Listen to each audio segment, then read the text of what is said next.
wa rasuluh.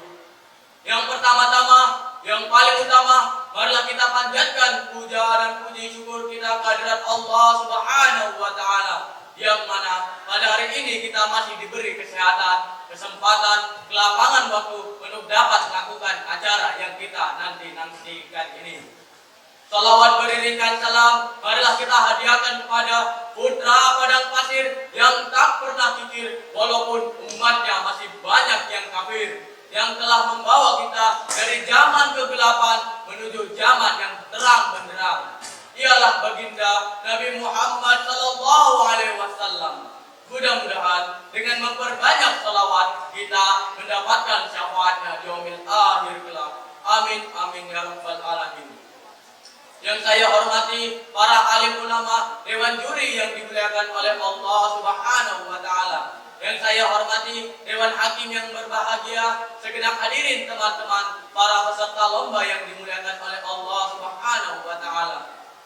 Hadirin yang dimuliakan oleh Allah, beberapa abad silam juga dalam tatanan sejarah umat Islam, tepatnya pada 12 Rabiul Awal di hari Senin, lukisan indah coretan sejarah mencatat tentang lahirnya seseorang yang akan membawa cahaya di tengah kegelapan.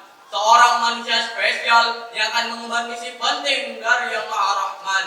Seseorang yang akan mengubah peradaban kelak menjadi peradaban yang penuh kebanggaan. Ialah baginda Nabi Muhammad sallallahu alaihi wasallam.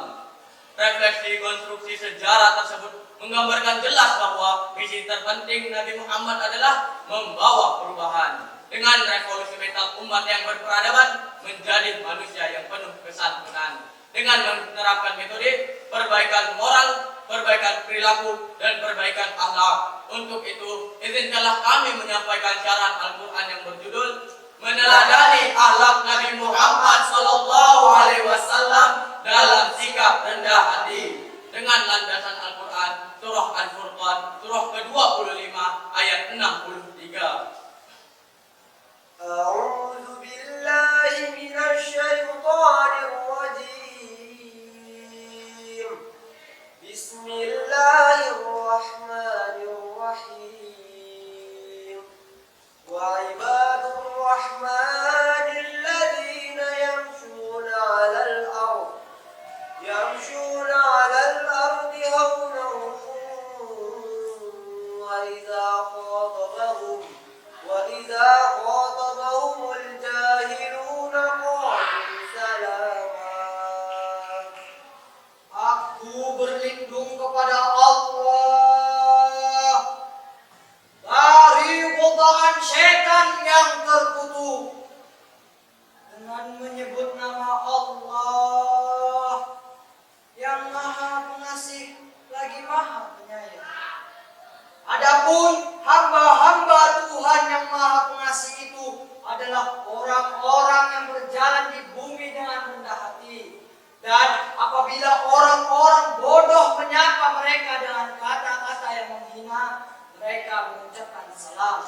Hadirin yang dimuliakan oleh Allah, dalam kitab tafsir Al-Jalalain Imam Jalaluddin As-Suyuti dan Imam Jalaluddin Al-Ma'ali menjelaskan bahwa ibadur rahman yang dimaksud adalah hamba-hamba Allah yang baik adalah hamba yang berjalan di muka bumi dengan tenang dan rendah diri. Dan apabila orang jahil menyapa mereka untuk mengajak berbicara dengan hal-hal yang tak disukai, maka hamba yang baik itu mengucapkan kata-kata yang mengandung keselamatan atau kata-kata yang menghindari hamba tersebut dari dosa. Ayat tersebut memberikan pemahaman kepada umat manusia bahwa seharusnya kita merendahkan diri terhadap sesama manusia tanpa membedakan strata, apalagi harta, tanpa membedakan tahta, apalagi kasta, tanpa membedakan bangsa, apalagi bahasa, karena di hadapan Allah Subhanahu wa taala kita semua sama. Hadirin yang dimuliakan oleh Allah, Ahmad Najih dalam bukunya yang berjudul Akhlak Rasulullah sallallahu alaihi wasallam mengatakan bahwa seseorang tidak akan meninggalkan sikap rendah hati kecuali kesombongannya menguat. Seseorang tidak akan merasa sombong kecuali keangkuhan hatinya meningkat. Dan seseorang tidak akan merasa angkuh kecuali akalnya sudah tidak sehat. Demikian kutipan tulisan Ahmad Najib dalam bukunya yang berjudul Akhlak Rasulullah Sallallahu Alaihi Wasallam. Ibrahim bin As radhiyallahu anhu pernah bertanya kepada Fadil tentang rendah hati. Kemudian Fadil menjawab, rendah hati itu bila kamu duduk dan patuh terhadap kebenaran, walaupun kebenaran itu datang dari anak kecil atau dari orang bodoh, kamu tetap mau menerimanya. Sebagaimana Allah berfirman dalam surah As-Syu'ara, surah ke-26 ayat 214 sampai 215. Bismillahirrahmanirrahim. وأنذر عشيرتك الأقربين واخفض جناحك لمن اتبعك من المؤمنين صدق الله العظيم. Dengan menyebut nama Allah yang Maha Pengasih lagi Maha Penyayang. Dan berilah peringatan kepada kerabat-kerabatmu Muhammad yang terdekat. Dan rendahkanlah dirimu terhadap orang-orang yang beriman yang mengikutimu. Maha benar Allah atas segala firman-firman-Nya.